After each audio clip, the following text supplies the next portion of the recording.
Guys, this is Magic Merlin. This is my prelude. I just wanted to share this sound, so hopefully, maybe some of you guys can identify it. Basically, to explain what's going on, there's some sound coming from my power steering pump, but I did substitute it to not a new one, but a used power steering pump, and I still have the same sound going on. Please take care of this sound. I did do a power steering fluid flush. I did everything else.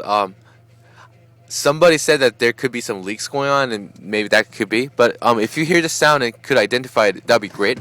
Let me just kind of help you, like, get a closer look.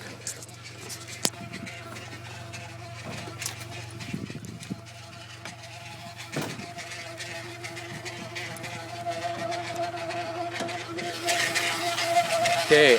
You basically can't see anything right now, but hopefully, if you can hear the sound from the power steering pump, this is what's going on. So there you go.